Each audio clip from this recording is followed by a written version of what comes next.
மிக மகிழ்ச்சியான ஒரு மனநிலையோடு இன்று புரட்சி கவிஞர் பாரதிதாசன் பிறந்த நாள் விழாவில் நான் பேசுவதில் மிகுந்த மகிழ்ச்சி அடைகிறேன்.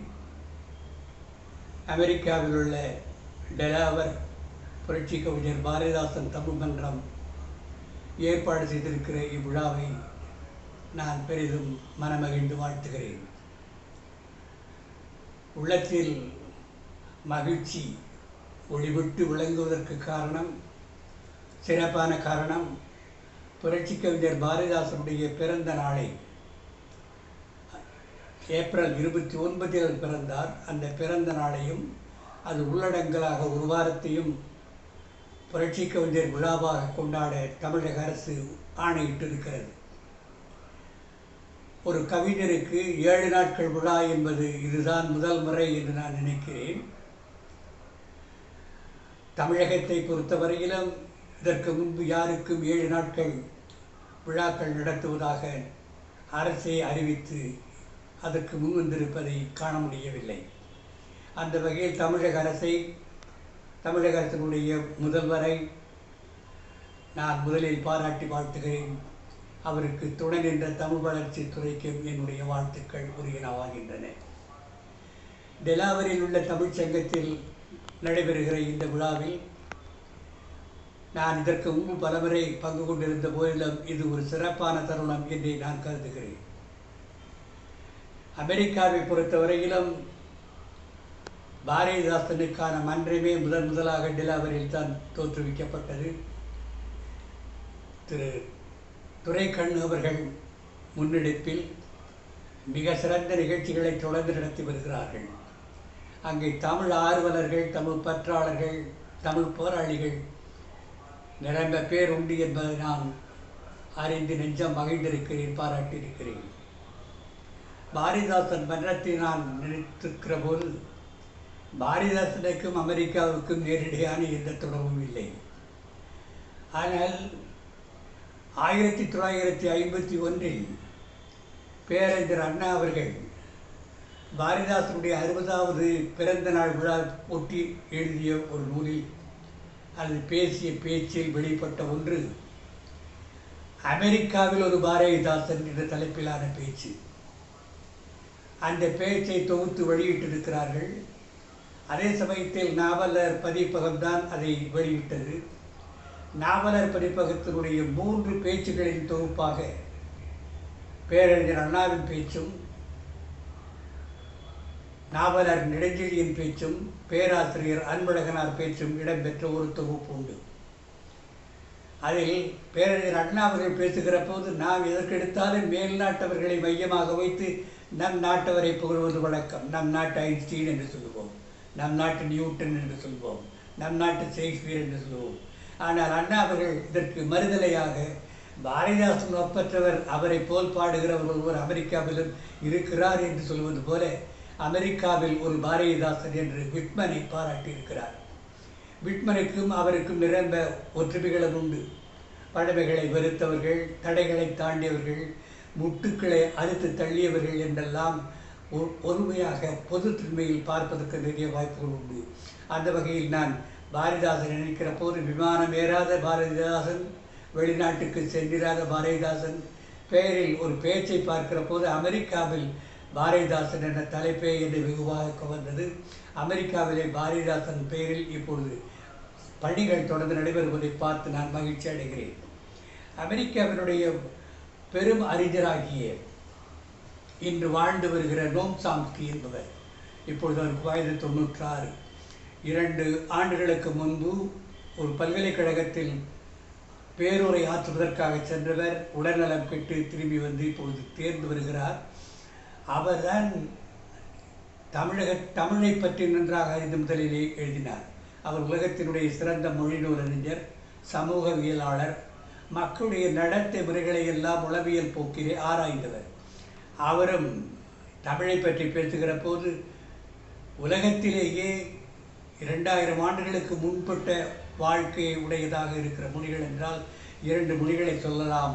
ஒன்று ஆப்பிரிக்காவிலே பேசப்படுகிற ஸ்வாகிலி என்ற மொழி, இன்னொரு மொழி இந்தியாவுடைய தென்பகுதியில் தமிழர்கள் பேசுகிற தமிழ் மொழி என்று நோம் சாம்ஸ்கி சொல்லுகிறார்.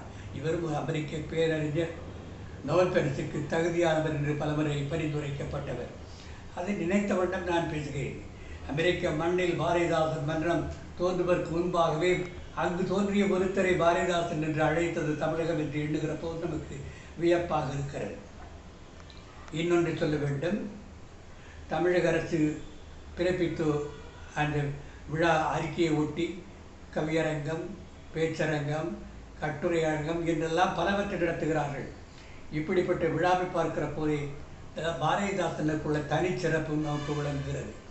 பாரதிதாசன் தமிழ் தேசியத்தினுடைய முதல் கவிஞர். அடையாளம் துலங்க வெளிப்பட்ட, ஆற்றலோடு வெளிப்பட்ட முதல் தமிழ் தேசிய கவிஞர் என்று சொன்னால் நாம் பாரதிதாசனைத்தான் சொல்ல முடியும். இதற்கு முன்பாக தமிழ் தேசியத்தை பேசிய கவிஞர்கள் சொன்னால் இளங்கோவடிகளை நாம் நினைவிலே கொண்டு வந்து பார்ப்பதற்கும் நிறைய வாய்ப்பு உண்டு. சிலப்பதிகாரத்தை படிக்கிற போது அப்படிப்பட்ட கோணத்தில் பார்த்து சிலம்பு செல்வர் மாப்போசி அவர்கள் பேசியது உண்டு. அப்படியெல்லாம் பார்க்கிற போது முதல் தமிழ் தேசிய கவிஞராக பாரதிதாசனை நாம் பார்க்கிறோம். பாரதிதாசன் தமிழ் கவிஞர், தமிழ் தேசிய கவிஞர் என்று சொன்ன மாத்திரத்திலேயே அவரை இந்தி தேசத்துக்கு எதிரானவர் என்று கருத்தை உருவாக்கி வளர்த்தார்கள். அப்படி வளர்க்கிற போது அவரை பின்னாலே தள்ளிவிட்டார்கள். இவர் ஒரு சாதாரணமான கவிஞர், தமிழை பற்றி பேசுகிறவர், தமிழை பற்றி பாடுகிறவர், தமிழருடைய வரலாற்றை பற்றி பேசுகிறவர் சொல்லி அவரை கொண்டு வந்து குறுகிய எல்லையிலே அடர்த்தி விட்டார்கள். அப்படி இல்லை காரணம். ஒரு பேராசிரியர் ஒருவரை கற்று எழுதும்போது சொன்னார், பாரதிதாசன் பெயரை திராவிட இயக்கம் தூக்கி பிடித்ததனால் பிச்சமூர்த்தியுடைய பெயர் பரவவில்லை என்று சொல்லி.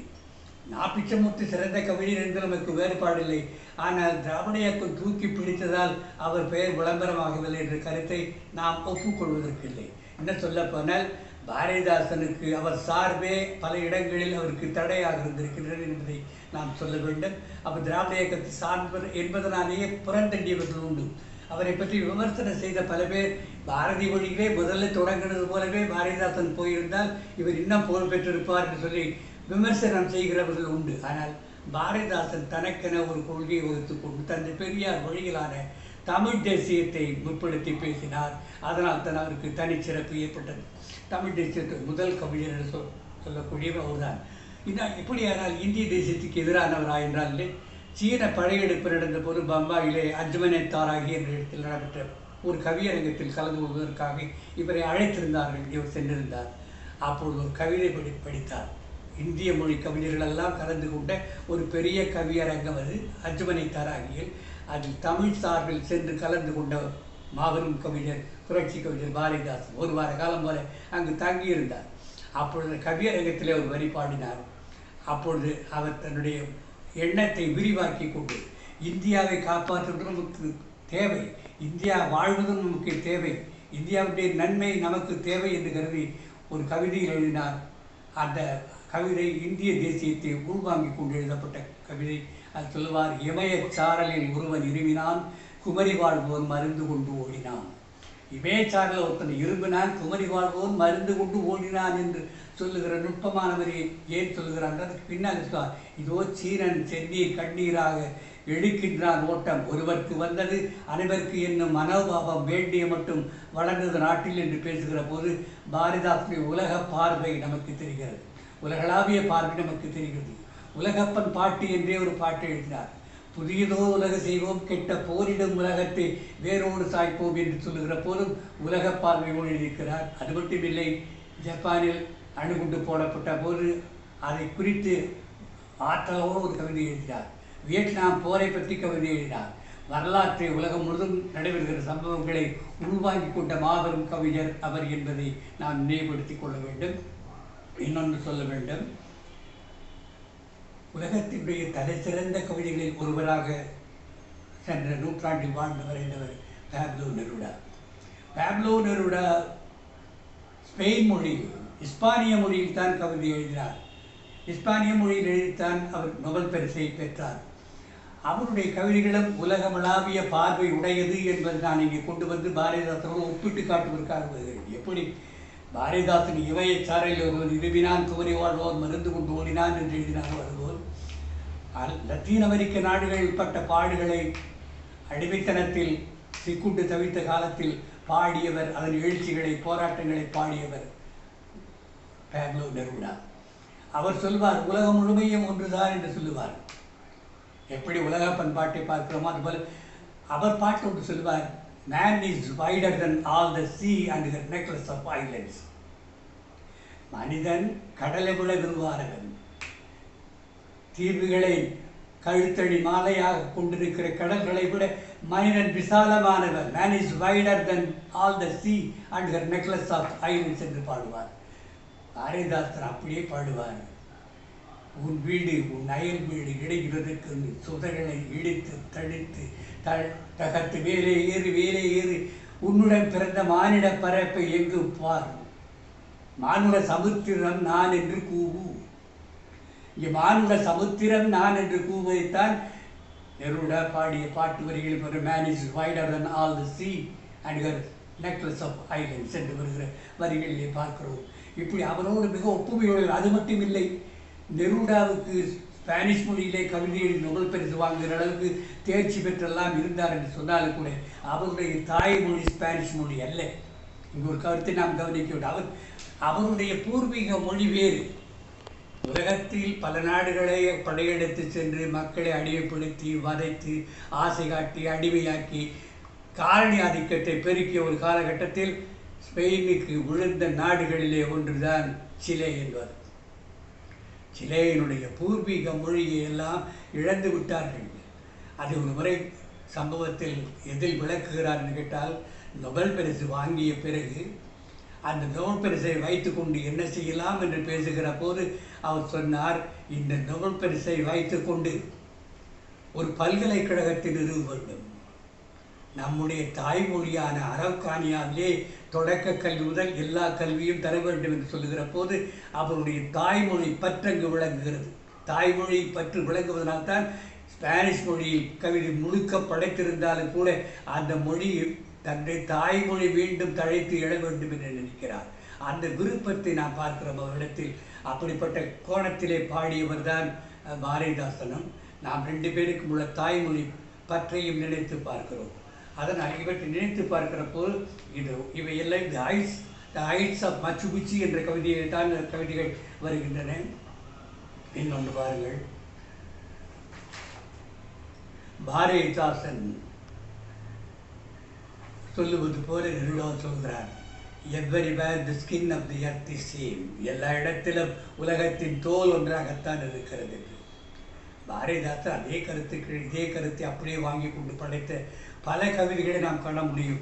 ஏன்னா உலக பெருங்கவிஞராக கருதத்தக்கவர், நோபல் பரிசு முதல் பலவற்றை பெற்றிருக்க வேண்டியவர் பாரதிதாசன் என்பதற்காக நான் சொல்லுகிறேன். நெருடாவுடைய தாய்மண் பற்றை நாம் நினைக்கிற போது பாரதிதாசன் எழுதிய தாய்மொழி பற்றுக்காக எழுதிய தமிழ் இயக்கம் என்ற நூலை பார்க்கிறோம். தமிழ் இயக்கம் என்ற நூல் முழுதும் தமிழ் மீதான காதல், தமிழ் மீதான அக்கறை, தமிழ் வளர்ச்சியின் மீதான நோக்கங்கள் எல்லாவற்றையும் அவர் வெளியிட்டிருக்கிறார்.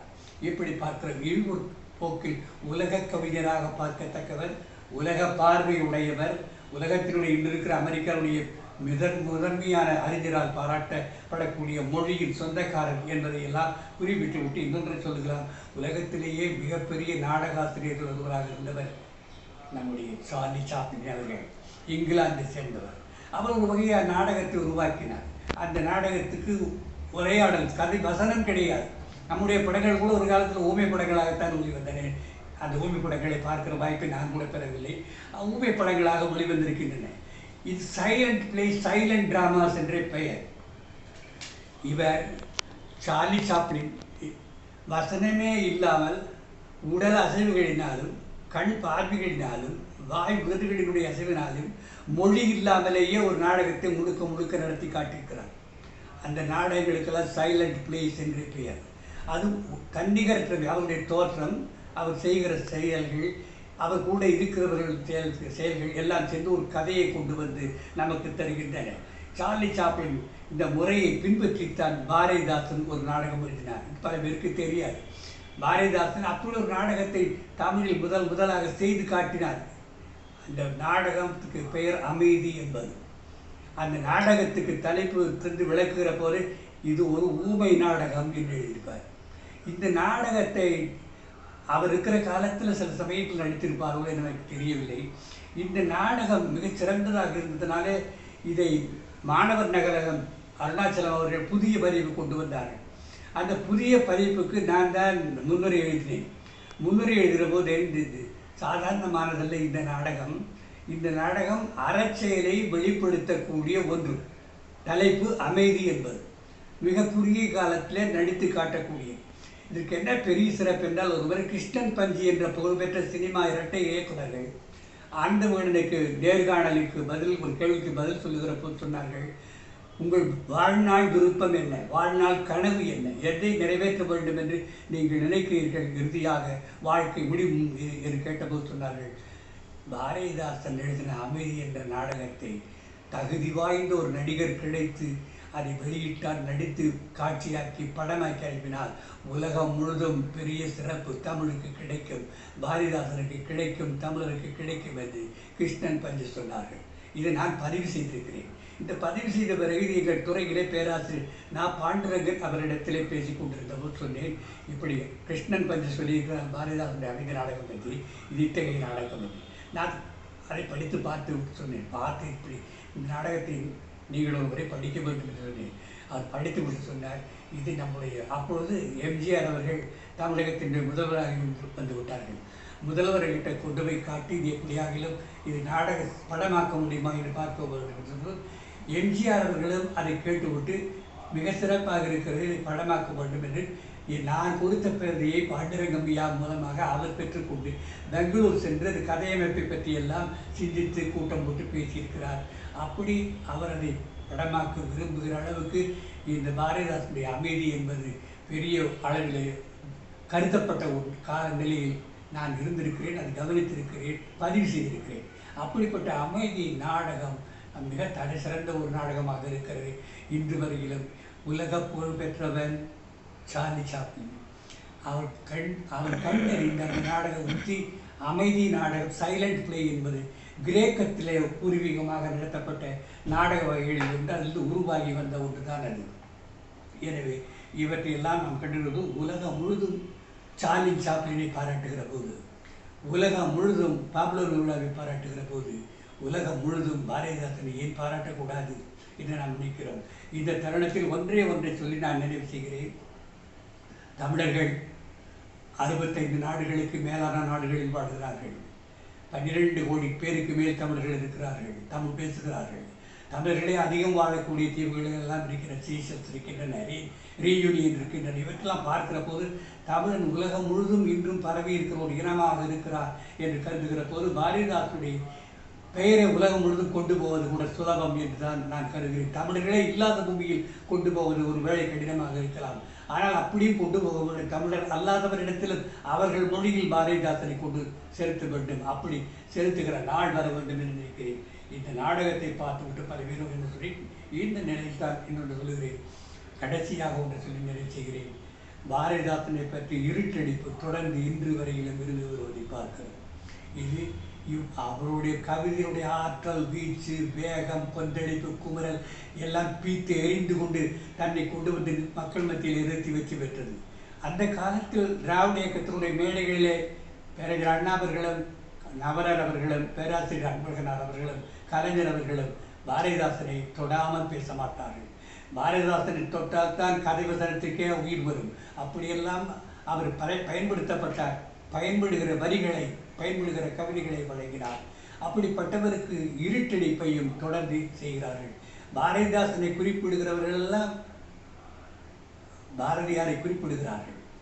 ஏனென்றால் அவருடைய மாணவர், அவருடைய வழியில் வந்தவர் என்பதை எந்த காலத்திலும் பாரதிதாசன் மாற்றிக்கொள்ள விரும்பவில்லை. பல பேர் சொன்னபோது கூட இல்லை, நான் பாரதி தான் எனக்கு ஆசிரியர் என்று சொல்லி ஒப்புக்கொண்டவர். அதை விட்டுக் கொடுக்க அவர் வரவில்லை. ஆனால் பாரதியாரை பாராட்டுகிற பலர் பாரதிதாசனை இன்று வரையிலும் பாராட்டுவதில்லை, முழுமையாக மனநிறைவாக பாராட்டுவதில்லை.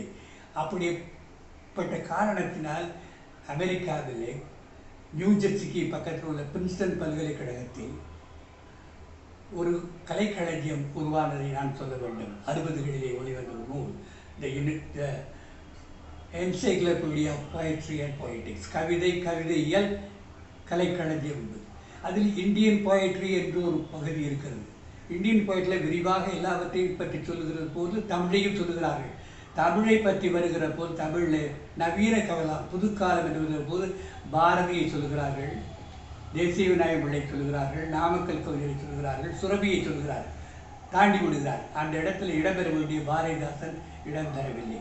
உண்மையாக பாரதியாரோட பழகின வாராவர்களுக்கோ பாரதியார் வெகுவாக பாடுகிற புதுப்பித்தனவர்களுக்கோ பாரதிதாசனுடைய இடம் மிகப்பெரிய இடம் என்பது தெரியும்.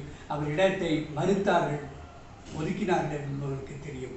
அந்த வகையில் அந்த இடத்தில் அந்த பல்கலைக்கழகத்தில் இந்த கட்டுரையில் பாரதிதாசன் பேர் குறிப்பிடவில்லை. நான் அந்த பல்கலைக்கழகத்துக்கே போயிருந்தேன், புத்தகத்தை வாங்கி பார்த்தேன், படித்தேன்.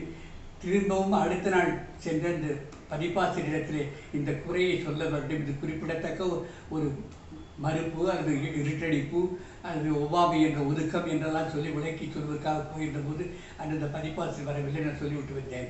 அதற்கு பிறகு 2013 நான் போனேன். அப்பொழுதும் இந்த பல்கலைக்கழகத்தினுடைய புது பதிப்பே மாற்றம் செய்யப்படவில்லை. என்ன காரணம் என்று கேட்டுள்ளார்கள். அந்த இந்தியன் போயட்ரி, இந்திய கவிதைகள் என்ற பகுதியை எடுத்து வழங்கியவர் அழகான பெரிய அறிஞர். அவர் சிறந்த முறையில் கட்டுரை ஆக்கியிருந்த போதும் அவருக்கு வடமொழி மேல் உள்ள காதல் அதிகம். அவர் வடமொழி பேராசிரியர், வடமொழித்துறை தலைவராக சென்னை பல்கலைக்கழகத்தில் விளங்கியவர்.